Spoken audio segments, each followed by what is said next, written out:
The early 14th century was a turbulent time for Scotland, a land whose rugged hills and deep glens sheltered an unbreakable spirit of independence. The kingdom had been locked in an extended conflict known as the Wars of Scottish Independence, where one central question loomed: would Scotland remain a free realm or be absorbed into England's dominion?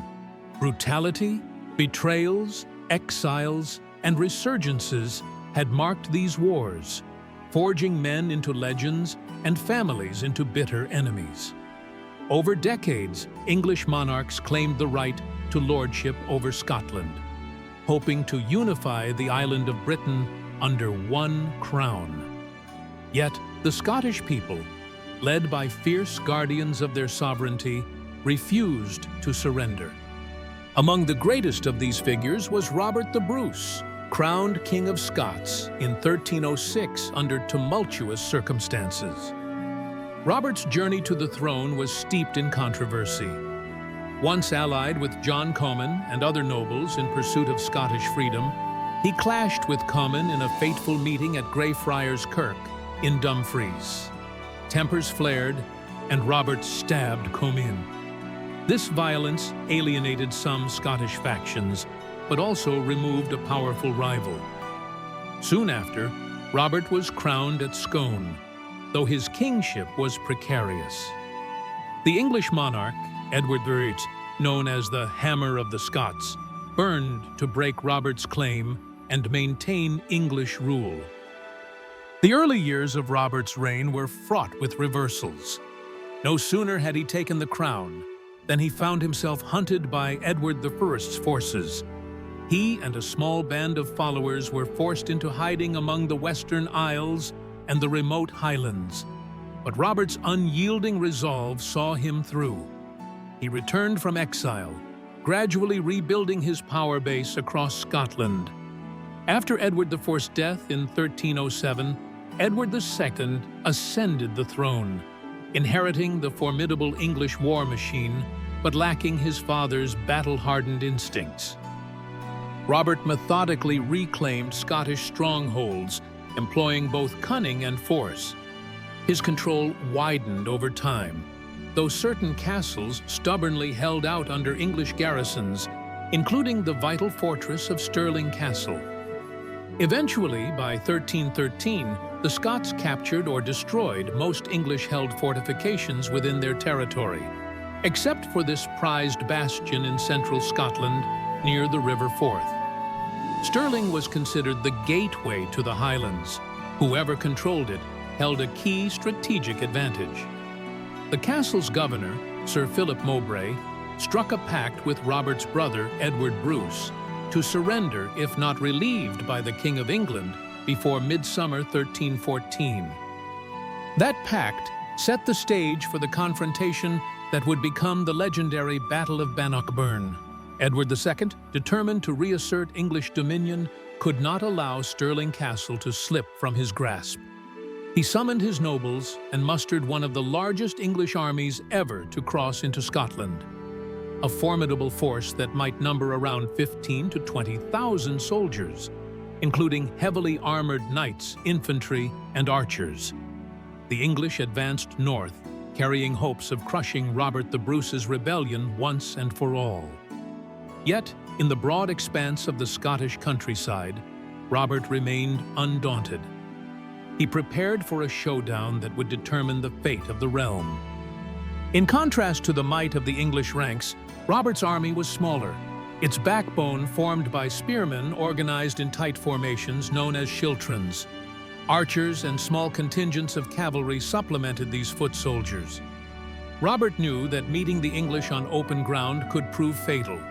English heavy cavalry, if allowed to charge freely, would scatter unprepared infantry. To counter this threat, Bruce relied on the terrain around Bannockburn, a burn stream cutting through marshy ground, providing narrow passages. Skilled in guerrilla tactics and fiercely motivated to protect their homeland, the Scots aimed to negate English numerical superiority through strategy. As Edward's forces approached Stirling, they discovered that the Scots had positioned themselves near the Bannockburn. The terrain featured watercourses, boggy ground, and dense scrub, rendering large-scale cavalry maneuvers difficult. On the eve of the battle, the English reached Torwood, a short distance away from Stirling. Spirits were high among the knights and nobles. Many believed that the Scots, outnumbered and lacking heavy cavalry, would crumble upon first contact. Edward II felt confident, for his force boasted some of the finest knights in Europe. Robert, meanwhile, carefully surveyed the battlefield. He recognized the burn, and the shallow, marshy banks would hamper the English. He ordered pits dug in strategic places and lined with sharpened stakes, forming concealed traps for horses. These cunning preparations, combined with the Scottish Schiltrons, made it perilous for English cavalry to charge headlong into the Scottish ranks. Morale in the Scottish camp was bolstered by Robert's personal leadership. He was not a distant commander, but a warrior king who knew how to fight and inspire. The first significant skirmish occurred on the morning of June 23, 1346. English cavalry, under knights like the Earl of Hereford and Sir Robert Clifford, probed Scottish lines, testing their positions. According to chroniclers, one of the earliest dramatic moments arose when Henry de Bohun, an English knight, spotted King Robert the Bruce on a small pony, recognizable by his crowned helm. De Bohun charged, lance lowered, presumably expecting an easy kill that would unravel the Scottish cause. Yet Bruce calmly awaited the attack, then sidestepped at the last moment. With a swift stroke of his battle-axe, he cleaved de Bohun's head, splitting helm and skull, demonstrating his personal valor. This shocking encounter had tremendous symbolic weight. The Scots saw that their king could slay a heavily armored knight in single combat, reinforcing the sense that righteousness and cunning might outclass brute force. English morale, meanwhile, took a subtle blow. If Edward's knights expected untrained peasants, they had miscalculated. The Scots possessed a skilled warrior king who could fight with lethal precision. Following these skirmishes, both armies retired for the night, mindful that a decisive engagement would erupt the next day. The Scots made camp near the burn, where the ground favored their defense. The English, however, struggled to find ideal ground, with many men forced to sleep in cramped conditions. Chroniclers suggest that Edward's force also suffered from disorganization and contradictory orders. Meanwhile, Robert addressed his men, urging them to trust in their cause, Scotland's freedom, and in the defensive advantages they held. At dawn on June 24th, the second and most significant day of battle began. Edward II's advisors proposed cautious tactics, using the famed English longbowmen to thin out the Scottish ranks before sending in cavalry. Yet the English lines, pressed for space by the terrain, struggled to coordinate effectively. Edward, anxious to rescue Stirling Castle and display royal authority, allowed his cavalry to move forward in great waves. Thousands of English knights spurred their war horses, expecting to slam through the Scots with unstoppable momentum. What they encountered was a forest of pikes. Scottish Schiltrons presented bristling spears in every direction.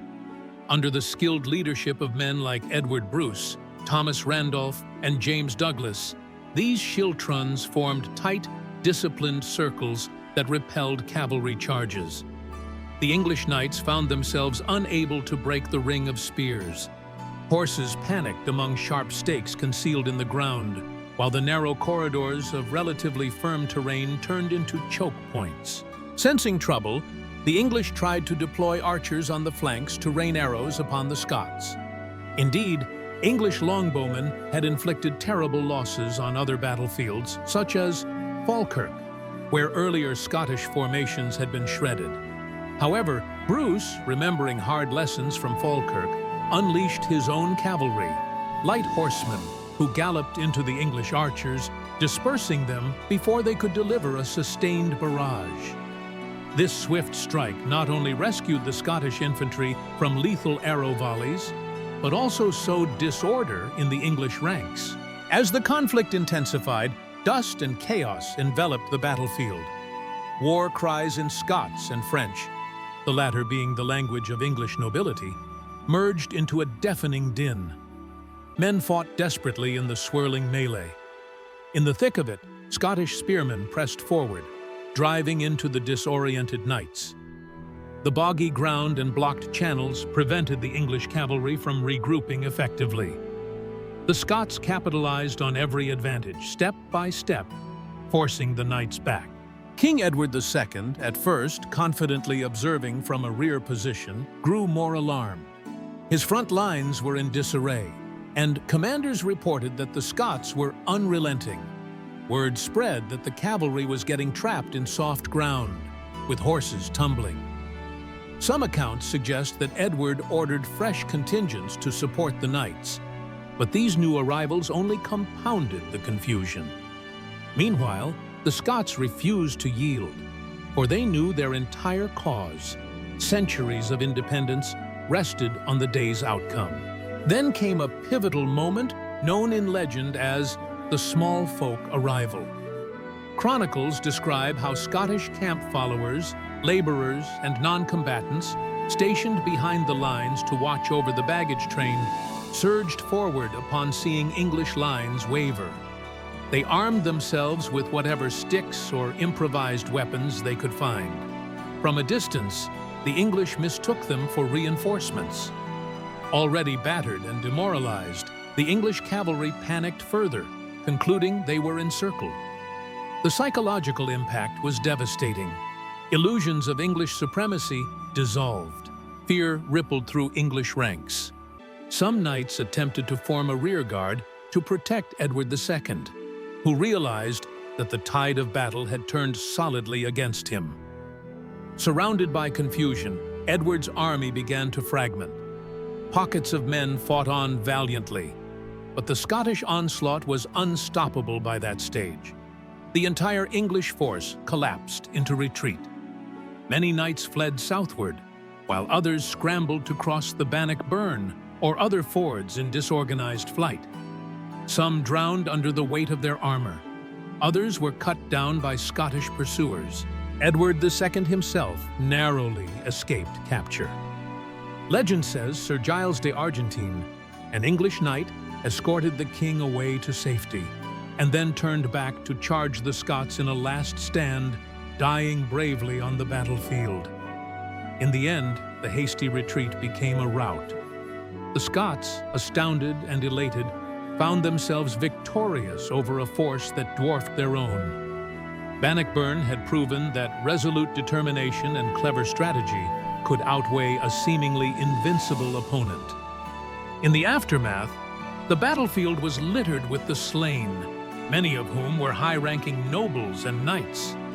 Scottish accounts recall the capture of valuable prisoners, including barons and lords, whose ransoms would fill Robert's coffers. The psychological blow to England was profound.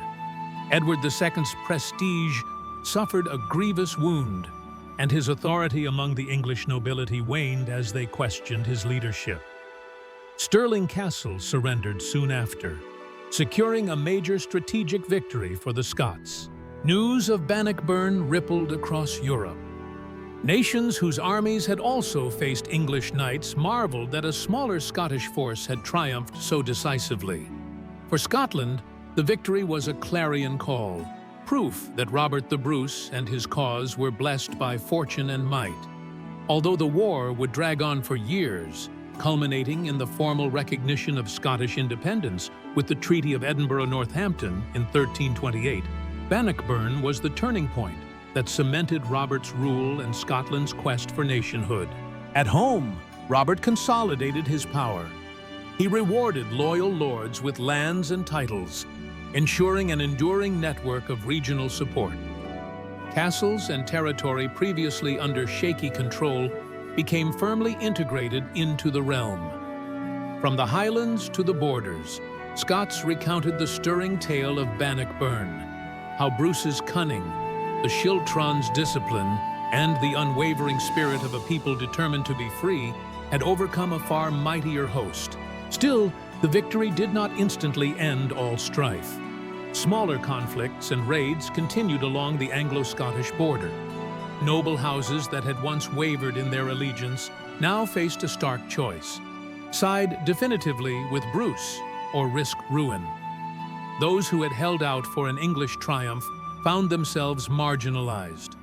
Meanwhile, in England, Edward II's reputation never fully recovered. Discontent among his barons grew, sowing seeds of internal upheaval. In the grand sweep of history, Bannockburn remains an iconic symbol of Scottish resolve. It resonates with the themes of independence, identity, and the willingness of a united people to challenge even the greatest power. Time and again, Scots across generations have evoked Bannockburn as the moment that demonstrated an unbreakable spirit, one that stands tall in the cultural memory of the Scottish nation. Monuments and memorials, including the Bannockburn Visitor Centre near the site, continue to draw visitors from around the world who come to honor or learn about this storied event. Legends grew around the individuals who fought. Bruce himself was immortalized not only as a king, but as a cunning warrior who had tested his mettle in the darkest times. Figures such as James the Black Douglas, known for his relentless raids into English territory, also became part of the pantheon of Scottish heroes. The intangible result was a renewed sense of pride and unity, an awakening of what it meant to be Scottish, forged in the furnace of adversity. Chroniclers of the era, such as John Barbour in his poem The Bruise, recounted the battle's highlights, preserving the memory for posterity.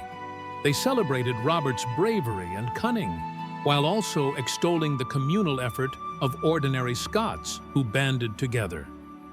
Over the centuries, romantic retellings blossomed, sometimes blending fact and myth. Yet the core truth remained undeniable. With limited resources and faced with a professional English army, the Scots had triumphed decisively. Bannockburn's implications stretched beyond the battlefield. It reshaped the diplomacy of the British Isles. Irish chieftains, for instance, hoping to break English encroachment, sought alliances with the Scots. Edward Bruce led an expedition to Ireland, where he was briefly hailed as High King by some Gaelic lords, though that campaign ultimately met with failure. Nevertheless, Bannockburn emboldened others to resist English dominance. Internationally, the victory carried weight. Continental rulers observed that the Plantagenet monarchy, long perceived as a formidable force, could be checked. Some saw an opportunity to challenge English claims in France, sowing seeds for the later Hundred Years' War. The success of the Scots introduced fresh complexities into the alliances of European courts, where kings weighed the advantage of supporting or opposing the Bruce monarchy. Yet, in a narrower sense, the most profound outcome of Bannockburn was the galvanizing of Scottish identity. The notion of for freedom took deep root. Tartan traditions, clan loyalties, and the shared memory of this glorious triumph became entwined. Over future centuries, whether in the context of royal dynastic struggles, Reformation conflicts, or Jacobite uprisings, Scots frequently invoked Bannockburn as a wellspring of national pride. The practical result for Robert the Bruce was a greater security on his throne. He pressed onward, capturing more castles along the border, and even raiding northern England to maintain pressure on Edward II. So effective were these raids that the English king was compelled to consider negotiations. Although a formal peace was not quickly forthcoming, England still clung to the claim of overlordship. Bannockburn forced the English to acknowledge that crushing Scotland might be more trouble than it was worth. Edward II faced growing domestic turmoil. His unsuccessful leadership at Bannockburn left many barons questioning his competence. Conflicts within the English court escalated, involving personal disputes between the king, powerful nobles, and the influence of Edward's favorites like Piers Gaveston and later the Despensers. Eventually, Edward was deposed by his wife, Queen Isabella, and Roger Mortimer.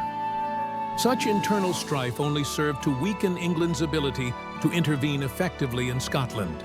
For Robert the Bruce, continuing the struggle meant seeking formal recognition of Scotland's independence. The Declaration of Arbroath, penned in 1320 by Scottish barons, was a direct assertion of Scottish nationhood and Robert's rightful kingship. This document famously states that so long as 100 Scots remained alive, they would never yield to English rule. Bannockburn, as the greatest military victory of the war, lent credibility and strength to these assertions. Finally, in 1328, the Treaty of Edinburgh-Northampton recognized Robert as King of Scots and renounced English claims of feudal superiority. While the treaty was controversial in England and short-lived, it nonetheless represented the high water mark of Bruce's success. To a large extent, Scotland secured the de facto independence that had been in contention since the late 13th century. Bannockburn had not been an end in itself, but it was the indispensable step that made that treaty possible. In cultural memory, Bannockburn is often compared to other storied battles of the Middle Ages, with parallels drawn to the likes of Agincourt or the Battle of Hastings in terms of significance. Yet for Scots, Bannockburn is not merely an event of martial triumph, it's a foundational myth. The site's modern visitor center sits near the field where Robert's victory was won. Visitors can stand on a vantage point overlooking the terrain, imagining lines of spearmen braced against charging knights, the swirl of dust from thundering hooves, and the roars of defiance echoing across the burn. Historians dissect the reasons for the Scots' victory. Terrain advantage, Bruce's cunning, well-disciplined Schiltrons, and Edward II's strategic missteps. Military analysts highlight the impact of pike formations in reversing cavalry charges, a lesson that would resonate in later centuries. The battle also underscored how a smaller, motivated force could overcome a more powerful one through superior tactics and morale. The fight exemplified a shift in medieval warfare, where the knight's dominance could be overturned by determined infantry. The personal stories of the men and women involved become threads woven into the tapestry of Bannockburn's legend. Knights, foot soldiers, lords, and camp followers all played parts. The anonymous spearmen who held the line proved that battles are not solely about the heroics of aristocrats. Their unity, discipline, and unwavering sense of purpose turned the tide. Many Gaelic-speaking Highlanders also participated, bridging cultural divides within Scotland itself, uniting a realm historically splintered by clan rivalry. Robert's subsequent reign was marked by attempts to secure a stable succession for his son, David II. The Bruce monarchy aimed to keep the newly won independence from fracturing under internal pressures. Although Robert died in 1329, just a year after the Treaty of Edinburgh-Northampton, his final years saw the consolidation of the realm. Bannockburn served as both a literal and symbolic foundation for the kingdom he left behind. In later centuries, as Scotland navigated union with England in 1707 and the subsequent development of a British identity, Bannockburn remained a clarion call to those championing distinct Scottish heritage. Poets like Robert Burns referenced the battle, weaving it into the cultural revival of the 18th century. Nationalists in the modern era hark back to the valor of 1314, invoking that day as an eternal testament to the possibility of self-determination. Even outside Scotland, Bannockburn stirs fascination. Medieval enthusiasts worldwide study the formation of Schiltrons, the pitfalls of medieval leadership, and the psychological dimension of battle.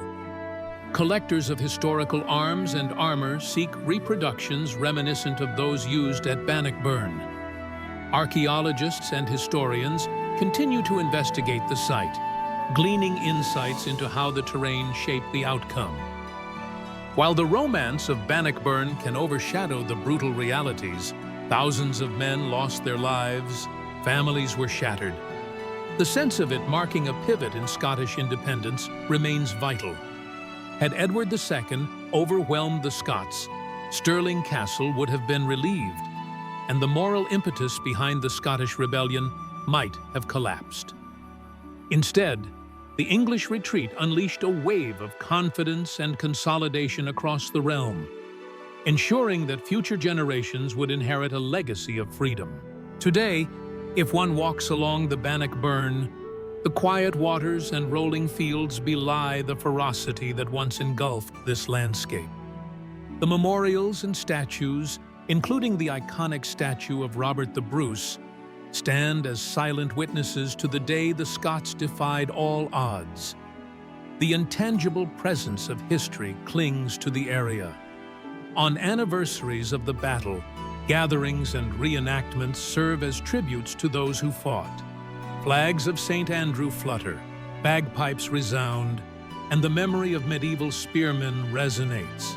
Beyond the immediate battlefield, the spirit of Bannockburn influenced cultural expressions such as songs, ballads, and eventually, modern interpretations in film or literature. Hollywood might glamorize or distort aspects, but the core narrative of proud defiance remains. For Scots, it's a reminder of a well-earned victory. For the rest of the world, it's a testament that might does not always prevail, and that the human yearning for freedom can conquer seemingly invincible powers.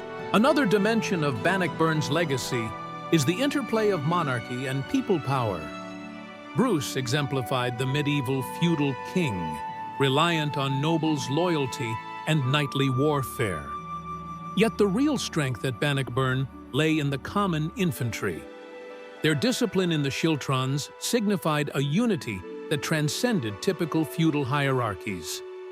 Over time, this shared sense of ownership in the victory contributed to a distinctly Scottish political culture. The outcome at Bannockburn also hinted at the beginnings of a shift away from purely knight-centric warfare. In subsequent centuries, European armies would increasingly recognize the value of infantry armed with pikes or long spears, culminating in formidable forces like the Swiss pikemen. The Scottish Schiltron was a precursor to these advanced infantry formations, demonstrating how a determined group of foot soldiers could tear through cavalry if properly trained and deployed. In an ironic twist of history, centuries later, the personal union of the crowns in 1603 brought Scotland and England under one monarch, James VI of Scotland, who became James III of England. Union, however, did not erase Bannockburn from the collective memory. The 1707 Act of Union may have merged parliaments, but from generation to generation, Scots recalled the battle as a high watermark of their independent heritage, a memory too powerful to dissolve. The name Bannockburn itself carries resonance. Bannock, a type of bread, merges in folk imagination with the word burn, signifying a stream. The contrast of something as modest as a local creek with the grand spectacle of thousands of knights underscores the entire narrative, an unassuming sight becoming the stage for a world-altering conflict. Over centuries, that modest waterway has been inseparably linked to valor and tenacity. Looking at the broader epoch, the wars of Scottish independence started in the late 13th century with figures like William Wallace, continued under Robert the Bruce, and shaped Scotland's identity for hundreds of years. Bannockburn was the crowning moment of that era, overshadowing defeats and forging a new path for the kingdom. While other battles, such as Falkirk or Methven, had brought heartbreak, Bannockburn crystallized redemption. In describing Bannockburn, modern scholars emphasize the synergy of strategic geography, robust leadership, disciplined infantry, and a moral cause. Robert the Bruce's brilliance was not limited to his axe blow against Henry de Bohun. It extended to how he orchestrated the entire fight. He forced the English to fight on ground of his choosing, refused them the advantage of archery en masse, and sowed confusion with timely counterattacks. Ultimately, Bannockburn belongs to the pantheon of battles that define a nation's sense of self. Like Thermopylae for the Greeks or Hastings for the Normans, Bannockburn stands at the fulcrum of Scottish historical consciousness. Its name evokes images of a simpler time when fate hung on the skill of a single warrior or the fortitude of a circle of spearmen. The far-reaching impact testifies to the monumental shift it caused in power dynamics between Scotland and England. Centuries after swords were sheathed and the last echoes of conflict faded, Bannockburn continues to guide discussions of liberty and self-determination. Poets, politicians, and activists call upon its memory to champion causes, argue for devolved powers, or affirm national identity. Even for those uninterested in modern politics, the pageantry and drama of the medieval battlefield remain enthralling. Knights in armor, the iconic figure of King Robert rallying his people, and the breathtaking moment when the impossible became reality. Yet one must not forget the human cost. Men who had grown up under oppressive wars, who'd lost kin in prior raids, took up arms in desperation. Their victory was the fruit of cumulative sacrifice. Let it not be said that Bannockburn was merely a demonstration of technique. It was also an eruption of pent-up resolve by ordinary folk forging their own destiny. No king could have done it alone. The entire realm contributed to the final success. Thus, the Battle of Bannockburn endures as Scotland's shining moment of defiance. In the face of a seemingly insurmountable English invasion led by a king eager to impose overlordship, the Scots, under Robert the Bruce, turned the tide. They transformed the fresh green fields near the Bannockburn into hallowed ground, where a people's passion for freedom proved mightier than any steel-clad host.